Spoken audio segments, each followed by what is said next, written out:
মাছের ঝোলটা আমার দারুণ হয়েছে, দারুণ, অসাধারণ। আর একটু ভাত দেবো বাবা? এগুলো খেয়ে নি আগে। ঠিক আছে, খেয়ে নে খেয়ে নে। কিন্তু মা, আগের দিনের মাছের ঝোলটা ওরকম রান্না করেছিল কেন? আগের দিনের মাছের ঝোল?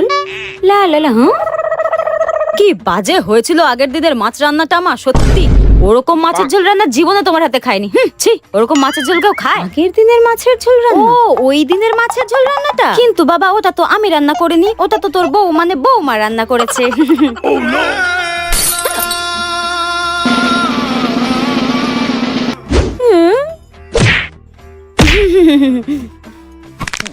না না, আগের দিনের মাছের ঝোল রান্নাটা ভালো হয়েছিল, ভালো হয়েছিল, কিন্তু খাওয়া হয়ে গেলে ঘরে এসো, কথা আছে।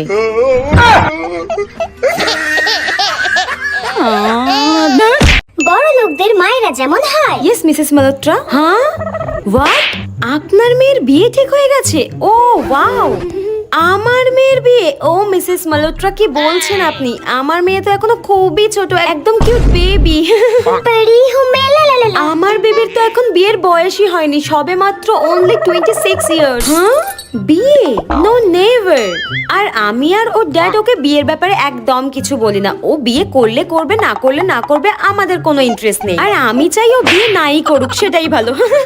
আর আমাদের মা যেমন হয়। হ্যাঁ, আপনার মেয়ের বিয়েও ঠিক হয়ে গেছে। বাবা বাবা, আপনার মেয়ের বিয়েও ঠিক হয়ে গেল। আপনার মেয়ের বিয়ে কবে দেবে? আমার মেয়ের বিয়ে আর বলবেন না। একে কে বিয়ে করবে? হ্যাঁ, ঘরের একটা কাজ করতে পারে না, কিচ্ছু করতে পারে না, কিচ্ছু। হ্যাঁ, আমি কাজ করি না? একে কে বিয়ে করবে? হ্যাঁ, একটা কাজ জানে যে একে বিয়ে করবে? যে বিয়ে করবে একে, সেই ফাঁসবে, সেই মরবে। হ্যাঁ, মা লোকের সামনে আমাকে অপমান করতে পারলেই বাঁচে। ব্যাং ভালো লাগে না।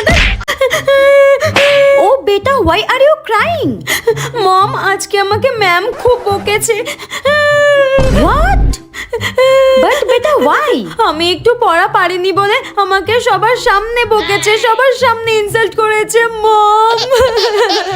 What? তোমার টিউশন টিচার বকেছে? ওনার এত আস্পর্ধা আমার মেয়েকে বকেছে? দাঁড়াও, আমি এক্ষুনি তোমার টিচারকে ফোন করে বকে দিচ্ছি। হ্যালো, আমি মিষ্টির মা বলছি। আপনার এত বড় স্পর্ধা, আপনি আমার মেয়েকে বকেছেন? হ্যাঁ, কি হয়েছে? একটু তো পড়াই পারেনি, আপনি কি একটু বুঝিয়ে বলতে পারতেন না? আপনি ওকে বকেছেন, আপনার এত বড় স্পর্ধা। ঠিক হয়েছে, ঠিক হয়েছে। আমাকে বকা? আমার বয়ফ্রেন্ডদের সামনে আমাকে ইনসাল্ট করা? আর আপনার নামে আমি পুলিশে কমপ্লেন করব, মাইন্ড ইট। নাও বেটা, আমি তোমার টিচারকে বকে দিয়েছি, কালকে থেকে ওই টিচারের কাছে একদম পড়তে যেতে হবে না, ঠিক আছে? আমি তোমার জন্য বেস্ট বেস্ট বেস্ট টিচার খুঁজছি, ঠিক আছে? যে তোমাকে একটুও মারবে না, একটু বকবে না, ঠিক আছে? বাই বেটা। ওকে মম, বাই। বড় লোকদের শাশুড়ি যেমন হয়। চলুন মা, আমি রেডি হয়ে গেছি। হ্যাঁ, এ কি? তুমি এসব কি পরেছো? হ্যাঁ, কেন মা? শাড়ি? শাড়ি? হোয়াট? তুমি আমার একমাত্র লিটল হার্ট, আমার সানের তুমি ওয়াইফ, আর তুমি এসব কি চিফ টাইপের জিনিসপত্র পরেছো? কেন, শাড়িতে কি খারাপ রয়েছে? ইস, একটু সেন্স নেই তোমার মধ্যে। শাড়ি পরে কেউ পার্টিতে যায়? কি গেও টাইপের মেয়েকে বিয়ে করেছে আমার বেটা। আমার বেটাকে আমি কতবার বারণ করেছি এইরকম চিপ টাইপের মেয়ে দেখে বিয়ে করতে না। আমার মা তো আমাকে বিয়ের পর শাড়ি পরতেই বলেছেন, তাহলে শাশুড়ি মা এরকম করছেন কেন? গ্রামে গেল আমার বেটা একটু গ্রামটাকে ঘুরতে, গিয়ে তোমার মতো মেয়েকে ভালোবেসে বসলো। কি যে দেখলো তোমার মধ্যে? আমি কি এতটাই খারাপ? তোমার কি কমন সেন্স বলে কিচ্ছু নেই? হ্যাঁ, একটা পার্টিতে যাবে তুমি এরকম একটা চিপ টাইপের শাড়ি পরে? যত সব আনকালচার গেও ভূত একটা। মা, এই জন্যই বলে শাশুড়ি কোনোদিন মা হয় না। সামান্য শাড়ি পরা নিয়ে এতগুলো কথা শুনে দিল আমাকে। কি গো জালাদি, কি করছো? তোমাদের বাড়িতে চলে আসলাম। আরে চুগলি বৌদি, এসো, বসো বসো। হ্যাঁ হ্যাঁ হ্যাঁ, বসছি বসছি বসছি। আসলে আজকে আমার ছেলের স্কুলে এক্সাম, ওই জন্য ওকে দিতে এসেছিলাম। আর এতক্ষণ কি করব, ওই জন্য তোমার বাড়িতে আড্ডা মারতে চলে আসলাম। সে তো আমি জানতামই তুমি আমার বাড়িতে এসেই ঢুকবে আর তোমার শ্বশুর বাড়ির বড় লোকে কীর্তন শোনাবে। ও আচ্ছা, তা বলছি দিদি, তুমি ওটা কি কাটছো গো?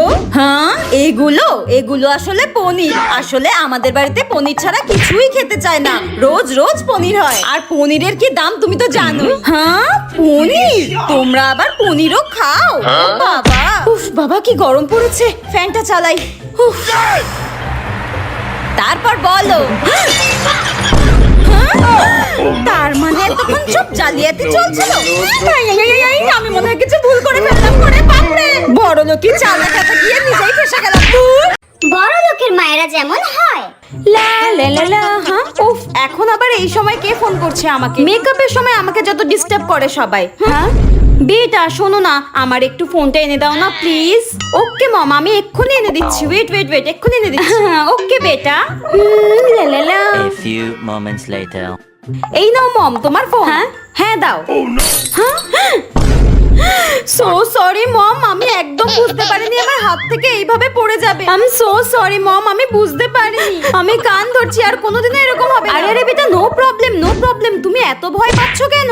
একটা জাস্ট ফোনই তো তোমার হাত থেকে পড়ে ভেঙে গিয়েছে, এর জন্য এত ভয় পাওয়ার কি আছে? হ্যাঁ তুমি রাগ করোনি আমার হাত থেকে ফোনটা পড়ে গেছে বলে? তুমি এমন ভাব করছো যেন তোমার হাত থেকে ডায়মন্ড পড়ে ভেঙে গেছে। হ্যাঁ আমি এক্ষুনি তোমার ড্যাডি ফোন থেকে একটা আইফোন বুক করে নিচ্ছি, ঠিক আছে? তুমি এত টেনশন করো না। Go go go. Thank you mom, bye. বড় লোকের মেয়েরা যখন পার্লারে যায়। Excuse me. ইয়েস ম্যাম, বলুন কি করাবেন? আমি আপনাদের পার্লারের সবথেকে দামি যে সার্ভিসটা সেটা নিতে চাই। আচ্ছা, অনেকদিন পর একটা বড়লোক কাস্টমার পেলাম। যেমন ধরুন পেডিকিওর, ম্যানিকিওর, ফেনিকিওর, ফেশিয়াল, স্পা, ট্যান রিমুভ, এরকম সবকিছু থাকবে। হ্যাঁ ফেনিকিওর? ম্যাম ফেনিকিওর বলে তো কিছু হয় না। হোয়াট? ফেনিকিওর হয় না? এত বড় একটা পার্লার চালাচ্ছেন আর ফেনিকিওর হয় না? সত্যি আপনাদের কি বাজেট নেই নাকি ফেনিকিওর রাখার? হ্যাঁ এ তো দেখে মনে হচ্ছে পাপা কি বিক্রি হয়ে পারি। যত সব। ঠিক আছে, আমাদের এখানে সবকিছুই অ্যাভেলেবেল আছে, আপনার যেটা ইচ্ছা সেটাই করুন। ঠিক আছে, আপনাদের যা যা সার্ভিস আছে সব আমাকে দিন, সব। আমার প্রচুর বাজেট আছে। ঠিক আছে, আপনি বসুন, আপনাকে সব রকম সার্ভিস দেওয়া হবে, আর সবথেকে দামি সার্ভিসগুলো আপনাকে দেওয়া হবে। অনেকদিন পর এরকম গবেট পেয়েছি, গলাটা কুচুত করে কেটে নেব। ঠিক আছে, শুরু করুন এবার। এই বড় লোকের বিগড়ে যাওয়া মেয়েগুলোর গলা কাটতেই তো মজা। মিনিমাম 1.5-2 লাখ টাকার নিচে তো বিলই করবো না। আসুন আপনার গলা কাটি। দেখ আমার কাছে ম্যামের এই কটাই নোটস আছে, তুই এগুলো লিখে পরের দিন আমাকে খাতাটা দিয়ে যাস, ঠিক আছে? এই নে। থ্যাংক ইউ রে, থ্যাংক ইউ সো মাচ। আগের দিন তো আমি পড়তে যাইনি, ওই জন্য আমার নোটসগুলো খুব দরকার ছিল। থ্যাংক ইউ রে। হ্যাঁ এই এই এই কি হয়েছে? দাঁড়াও যাচ্ছি। চল বলছি, চল তাড়াতাড়ি। শোন না, আমি একটু ওয়াশরুম থেকে আসছি, ঠিক আছে? এক্ষুনি চলে আসছি, তুই ততক্ষণে দেখতে থাক এগুলো। আচ্ছা ঠিক আছে ঠিক আছে, যা। হ্যাঁ কার ফোন বাজছে? এ মা, টেপি তো ফোনটা এখানেই রেখে দিয়ে চলে গেল। যাই গিয়ে দিয়ে আসি, ইম্পর্টেন্ট ফোন হতে পারে। যাই গিয়ে দিয়ে আসি।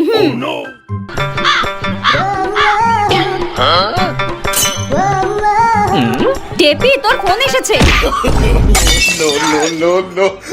আসলে মিষ্টি, তুই যেটা ভাবছিস সেটা নয়। থাক টেপি থাক, তোকে আর কিচ্ছু বলতে হবে না, কিচ্ছু না।